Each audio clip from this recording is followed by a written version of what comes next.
Bueno, yo siempre lo reitero, pero me encanta agradecerles que nos dejen entrar de puntillas en sus casas en las 8 Islas Canarias. Somos la única televisión privada que hay en Canarias y gracias a ustedes seguimos aquí, además siempre con mucha fuerza. Ya saben que si quieren ver este programa a la carta, posteriormente tienen una plataforma que es YouTube o el app de Mírame Televisión. Bueno, ya tenemos a nuestro invitado, un viejo amigo, el doctor García Talavera. Doctor, gracias por venir. Encantado. Y hoy viene porque presenta un libro, un libro además espectacular, que se titula La Macaronesia. ¿Qué es la Macaronesia, doctor? Bueno, la Macaronesia es un nombre científico en base sobre todo a la botánica, pero en realidad la Macaronesia es el conjunto de archipiélagos atlánticos que tienen un origen común, como son Azores, Madeira, Salvajes, un pequeño archipiélago que está entre Madeira y Canarias, Canarias por supuesto, y Cabo Verde. ¿Y qué tenemos en común esos cuatro archipiélagos? Pues tenemos en común muchísimo. Tenemos en común el origen volcánico, como decía antes. Los cuatro archipiélagos volcánicos. Volcánicos y además oceánicos, o sea que han surgido de sucesivas erupciones submarinas hasta aflorar. El origen volcánico, pero aparte de eso tenemos una geografía, es un ámbito geográfico, como en el Indo-Pacífico está la Polinesia, Melanesia, Indonesia, etcétera, pues ese conjunto de archipiélagos formamos la Macaronesia. También tenemos la historia común, porque compartimos la cultura portuguesa también. Bueno, hay que decir que todos son portugueses menos Canarias. Exactamente. Porque hubo un acuerdo ahí. Hubo un acuerdo de unos tratados, el tratado de Alcazaba, etcétera. Porque podíamos haber sido nosotros portugueses. Ellos, exactamente. Ellos o ingleses, ¿quién dice? Bueno, también, ¿no? Ellos pretendieron también conquistar Canarias, ¿no? Estuvieron ahí mucho tiempo, diríamos, peleándose con la corona de Castilla para conquistar las islas, hacerse con las islas, porque ellos ya habían no conquistado, porque no estaban habitadas. Este es el único archipiélago que estaba habitado. El único, sí. Claro, la proximidad al continente, ¿no? Pero al final, pues eso, llegaron a un acuerdo. Pero la influencia portuguesa aquí es muy grande en Canarias, a pesar de no ser portugueses. Después de la conquista, el principal motor económico de aquí fue precisamente el comercio del azúcar, los ingenios de azúcar. Y los principales productores en esa época eran los portugueses, sobre todo en Madeira, donde se estaba cultivando desde hacía años los ingenios de azúcar. La propia palabra ingenio es un lucismo, ¿no? Se llama ingenio, y de ahí pasó a ingenio, se castellanizó como ingenio. Entonces después vinieron muchísimos especialistas a los ingenios que eran todos portugueses. Empezaron, sí, la mayor parte de los portugueses, pero curiosamente, como digo, venían muchísimos de Madeira, su mayor parte de Madeira, también de Azores y del sur de Portugal, ¿no? Del Algarve. Pero lo que es el cultivo de la caña de azúcar, los ingenios, eran unas fábricas, ¿no? Y tenían una serie de especialistas en cada parte de ese ingenio, los caldereros, los desburgadores, los cañavereros, etcétera. Todo un proceso que se seguía para fabricar el azúcar, ¿no? Y entonces venían especialistas en cada uno de esos procesos. Y vinieron de Portugal, pero lo curioso de esto es que muchos de los que vinieron, bueno, no muchos, algunos de los que vinieron, eran guanches retornados, porque décadas antes los portugueses... Guanches retornados, sí. Eso viene en el libro. En el apartado de Madeira hay un capítulo que se llama Guanches en Madeira, ¿no? Pues es que resulta que antes de estar conquistadas las llamadas Islas Realengas, que son las últimas que quedaron por conquistar, que eran Gran Canaria, después fue La Palma y finalmente Tenerife, esas islas pues venían los de Madeira, que ya llevaban, como digo, décadas cultivando la caña de azúcar, necesitaban mano de obra. Entonces, ¿qué hacían? Pues venían a hacer racias, sobre todo a La Palma, que era la que más cerca le quedaba, y se llevaban guanches de esclavos. Incluso muchas veces se llevaban los guanches con sus ganados, hombres y mujeres también, ¿no? Y claro, entonces en Madeira, estamos hablando del siglo XV, a mitad, o sea, el segundo tramo del siglo XV, ¿no? 1450, 40, 50, hasta el final del siglo. Pues llegaron a ser un problema allí en Madeira, en Funchal. ¿Los guanches? Los guanches, sí, porque, claro, se multiplicaban, algunos ya se ahorraban. Ahorrarse quiere decir que se pagaban con su salario, al principio eran esclavos, no solamente fueron a la caña de azúcar, sino que también lo utilizaron los madeirenses, lo utilizaron como ganaderos, por eso llevaban sus cabras y eso, para toda la cuestión esta de ganadera, ¿no? De los productos lácteos, etc. Y claro, se multiplicaban en gran manera y llegaron a ser un problema. Y aparte que se formaba un gueto. Sí, y los portugueses dijeron, para Canarias otra vez. Bueno, hubo órdenes de expulsión, unas órdenes reales del rey de Portugal y todo, de expulsarlos porque estaban ya, porque dice que algunos se echaban al monte alzados, ¿no? Porque se ahorraba y tal, pero seguían con sus costumbres y se fueron a las cumbres y a los sitios inaccesibles. Y claro, entonces la orden era de expulsarlos de la isla. Pero finalmente, casi por lo que se sabe en los documentos, es que nunca se llegó a llevar a cabo esa expulsión. Pero retornaron muchos de ellos. Retornaron, sí. Algunos se sabe que retornaron ya especialistas y con su nombre ya en portugués, nombre y apellido en portugués, ¿no? Porque los bautizaban y les cambiaban el nombre, lo mismo que hicieron los castellanos con los guanches, ¿no? Bueno, en esta zona, la Macaronesia, hay varias cosas en común. Por ejemplo, todos los archipiélagos, menos uno, son europeos. Sí, sí.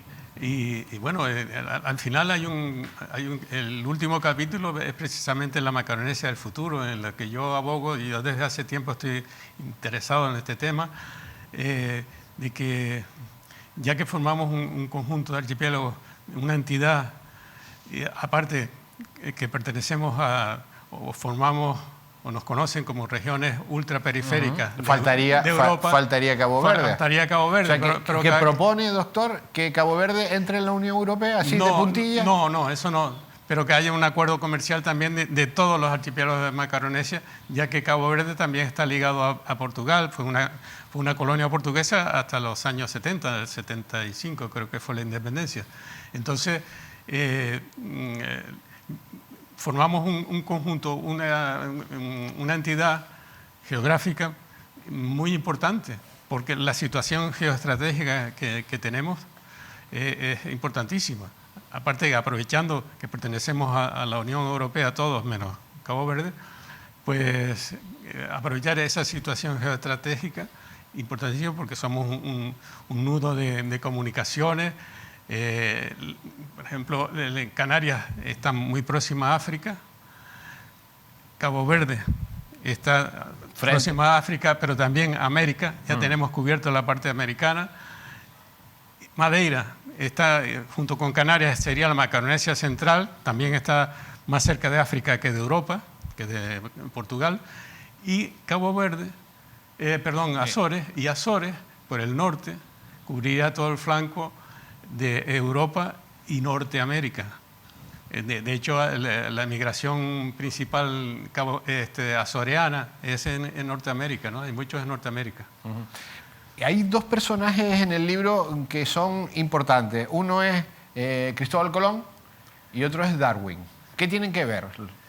Bueno, yo considero a los dos como dos personajes, junto con Magallanes, que también estuvo Junto aquí. con Magallanes. Sí, son personajes de la historia importantísimos que recalaron por aquí y que tuvieron sus intereses o su interés en pasar por estas islas. El caso de Colón, ya sabemos que de aquí, de La Gomera, partió en el primer viaje del descubrimiento, ¿no? Salió de La Gomera. ¿Por qué vendría Colón a La Gomera? Bueno, y Colón venía a La Gomera, se sabe ya también, porque en La Gomera estaba Beatriz de Bobadilla. Bueno. Yo pensaba que me iba a contar otra cosa. No. Y Beatriz de Bobadilla parece que era una cortesana andaluza muy importante. De buen ver. De muy buen ver. Y ya se lo había dicho al rey. Claro. Fernando. Claro. Y parece que el rey Fernando le guillaba un poco Fernando el ojo. le tiraba los tejos a Beatriz, por eso... Y entonces la reina católica, Isabel la Católica, aprovechó un hecho que se produjo en La Gomera, que era Juan Rejón, el conquistador de Gran Canaria, pretendía conquistar también La Palma, que estaba sin conquistar, y Tenerife todavía tampoco. Entonces fue primero por La Palma, que era más fácil, ¿no? Pero cuando iba con las naves y tal a conquistar a La Palma, le cogió un temporal muy fuerte del sur, y entonces se refugió en Hermigua, en la playa de Hermigua, al Soquerio. Como era, Hermigua es el norte, pero como era el temporal del sur, se refugió allí. Y resulta que en esa época dos bandos, La Gomera estaba dividida en 4 cantones, diríamos. 2 estaban en manos de portugueses. Los portugueses estuvieron como 20 años en La Gomera, eso hay que decirlo también. O sea que, y se llevaron gente también a Madeira, de gomeros. Bueno, pues resulta que recaló, ya que ese cantón se enteró Hernán Peraza, que era el conde de La Gomera, y se enteró de que venía Juan Rejón. Entonces se llevaba muy mal, tenían sus rencillas con Juan Rejón, y entonces le dijo que lo apresaran a los guanches, a los gomeros, apresen a este señor y tal, cuando baje a tierra. Entonces, en lugar de apresarlo, lo que hicieron fue matarlo. Lo mataron. Entonces, claro, se armó allí una remambrada de miedo, ¿no? Entonces, los reyes católicos llamaron a que fuera a la corte a este hombre, a Hernán Peraza, a ver qué era por qué le había dado. Entonces, aprovechó, como decía antes, la reina católica, Isabel la Católica, para quitarse de encima a Beatriz de Bobadilla. Porque le estaba tirando los tejos al rey. Y el rey le encantaba. Claro. Bueno, estábamos hablando del rey católico. Eso. Y vio los cielos abiertos y la casó, a Beatriz de Bobadilla la casó con Hernán Peraza. Entonces se vinieron a La Gomera, es como un destierro a La Gomera. Entonces resulta que cuando recaló Colón por aquí, ya habían matado a Hernán Peraza, ¿no? Entonces ella estaba viuda. Y pues se enteró él también, debe ser que la conocía o de habían hablado de ella. Y entonces recaló. No, ¿cómo nos van a poner hoy? ¿Cómo estamos contando la historia? Bueno, no, es que es verdad. Es una historia que es verdadera, está comprobado, ¿no? Bueno, de los 4 viajes que hizo Colón a América, cuando el descubrimiento y los 3 posteriores, en 3 recaló por La Gomera y en vez de ir por Las Palmas y eso, siempre ¿Qué tendría La Gomera? Procuraba ir por La Gomera, ¿no? Es curioso. Bueno, y Colón tocó... También estuvo en Las Palmas, por supuesto. ¿También tocó Colón algún otro archipiélago de la Macaronesia? Sí, Colón también por Cabo Verde, uno de los viajes también fue por abajo. Él en realidad estaba investigando rutas así, más o menos las mejores rutas, aprovechando las corrientes marinas y eso para llegar lo más pronto posible a América, ¿no? Y Darwin, que es el padre de la botánica. Otro personaje. Darwin había leído a Humboldt. Y Humboldt ya había estado aquí y se quedó encantado. Se dice que incluso al ver el Valle de la Orotava se emocionó tanto que se le saltaron las lágrimas, ¿no? Bueno, pues había leído a Humboldt, Darwin, y en su viaje ya alrededor del mundo para hacer sus investigaciones con el Beagle recaló por aquí, en el puerto de Santa Cruz. Estamos hablando de 1800 y pico. Y resulta que en esa fecha había una epidemia y no pudo bajar del cólera, y entonces dejaron el barco en cuarentena y no dejaron bajar a nadie. Y él se quedó, porque aparte que desde donde estaba fondeado el barco, veía el Teide. Y una de las cosas que le recomendó Humboldt es no deje de ver subir al pico, que lo llamamos el pico. Eso, lo del pico viene de los portugueses también. Hay una isla en Azores que se llama Pico, porque hay un volcán, en el libro está, muy parecido al Teide. Y después Magallanes, pues otro personaje que también recaló aquí en su vuelta al mundo, que no la terminó. O sea, Magallanes, claro. Pero Magallanes fue muy anterior, fue en 1519, posterior a Colón. A Colón.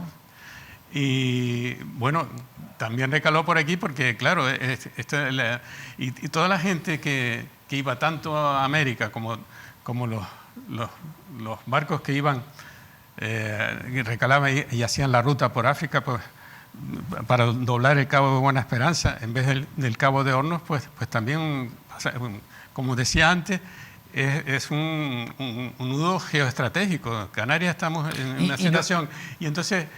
¿Somos conscientes de la importancia que tiene esta zona? Yo creo que no somos conscientes. Nada. No somos conscientes. Nada. Y tenemos ahí unos recursos y un valor grandísimo, aparte de los recursos naturales que tenemos, ¿no?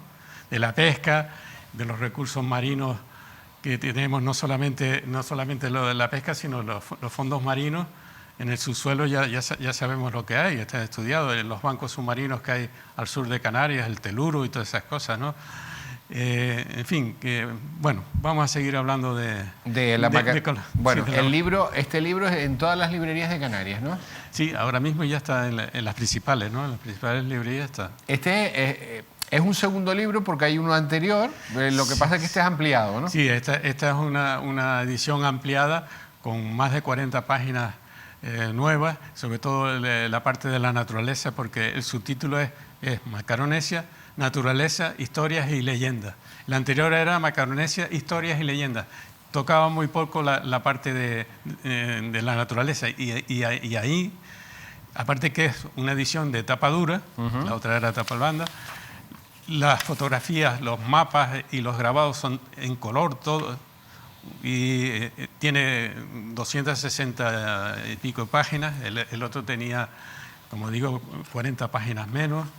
En fin, que es una edición, diríamos, no es por echarme flores, pero es de lo mejorcito que se ha hecho en plan general en todos los archipiélagos macaronésicos, porque se han hecho, hay muchísimas publicaciones, sobre todo científicas, sobre los distintos archipiélagos macaronésicos, ¿no? Pero son específicas, por ejemplo, la flora de Cabo Verde, la fauna marina de Azores o de Madeira, pero un libro que comprenda todo y actualizado todos los archipiélagos, desde el poblamiento, la historia, el origen común, leyendas de cada uno de ellos, todo eso está comprendido ahí en el libro, muy sintetizado, porque claro, si no sería una enciclopedia. Doctor, ¿no? Es científico, o sea que lo puede leer cualquier persona. Sí, el libro está en un lenguaje muy ameno, un lenguaje popular, asequible a todo el mundo, y es un libro que entra por la vista, ¿no? Entra por la vista, ¿no? Tiene unas ilustraciones fantásticas y yo creo que debe ser un libro de consulta para tenerlo en casa, ¿no? Y además la gente se llevará muchas sorpresas. Cuando esté leyendo ese libro se lleva muchas sorpresas porque hay cosas que no están muy divulgadas por ahí. Cuéntenos alguna, por ejemplo, doctor, cuéntenos alguna. Bueno, pues... A ver, de Madeira, bueno, empezamos por arriba, por Azores. En Azores, ahí me refiero en el libro a que en Azores hay indicios de que por allí estuvieron los fenicios o los púnicos. Porque en 1700 y pico un señor sueco que estuvo en la isla de Corvo. La isla de Corvo de Azores son de las islas más occidentales. Azores es un archipiélago muy extendido, ¿no? Y esas dos islas, Flores y Corvo, son las más occidentales y son muy cercanas a América, además. Bueno, pues él estaba allí en Corvo y le avisaron que había en una época de temporal, en Azores suele haber bastantes temporales, y le avisaron de que habían encontrado, después del temporal, el mar había descubierto una especie de ánfora o de vasija de color negro que tenía en su interior unas monedas extrañas, ¿no? Entonces este señor fue y le enseñaron unas cuantas, porque en el trayecto habían desaparecido muchas, pero él se encontró unas cuantas y se las dio a un numismático, creo que era de Madrid, se las envió a Madrid, entonces las examinó y las clasificó, dice, no, estas son monedas púnicas. Pues habían llegado lejos, entonces, navegando. Exactamente, ¿no? Y bueno, entonces esa es una anécdota, ¿no? De Madeira, pues hablo en el libro aparte del tema este de los guanches en Madeira y en las desertas también, en las islas desertas que pertenecen a Madeira, hablo de una monja que se hizo legendaria, una monja muy guapa. Resulta que era de una familia muy pudiente de allí de Madeira y a los 15 años, 16 años tuvo un desliz, diríamos. Entonces el padre la metió en un convento. La metió en el convento, lo clásico en eso en el siglo XIX, ¿no? Pero se hizo muy famosa porque las monjas pues hacían dulces y adornos de flores, y entonces era muy visitado ese convento por los viajeros y eso, y se corrió la voz de que había una monja muy guapísima, muy guapa, de una belleza excepcional. Y entonces muchos iban incluso nada más que para ver la monja. Y la historia es muy curiosa porque a los Romeo y Julieta, porque resulta que uno de los visitantes que venía era un capitán, y un capitán que la visitó varias veces, y entonces en una de estas se citaron, la monja y el capitán la citó, y una noche el capitán, el convento estaba rodeado de una valla bastante alta y tal, ¿no? Lo lógico, y este capitán, pues trepando por la valla, tuvo la desgracia de caerse y se mató. Bueno, vaya. Y esto es cierto, está documentado. Y entonces, pues es una leyenda muy curiosa porque eso tiene sus tintes también así de. ¿Y en las Islas Salvajes? Julieta, ¿no? ¿En las Islas Salvajes? Y bueno, las Islas Salvajes, la leyenda de las Islas Salvajes es otra interesante también. Hablo del pirata Kidd.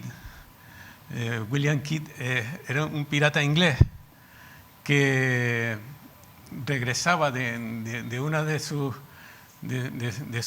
diríamos, apresamientos en el Caribe, que había apresado 3 galeones españoles y eso, y traía un tesoro, lo traía para Inglaterra, pero a la altura de Cabo Verde de las Salvajes, también lo nombro en el libro, es un cementerio de barcos. Porque allí desde la época de la antigüedad, de los primeros navegantes y tal, hay montones de pecios ahí, porque hasta el siglo XIX, bien entrado el siglo XIX, no había ningún faro, no había nada.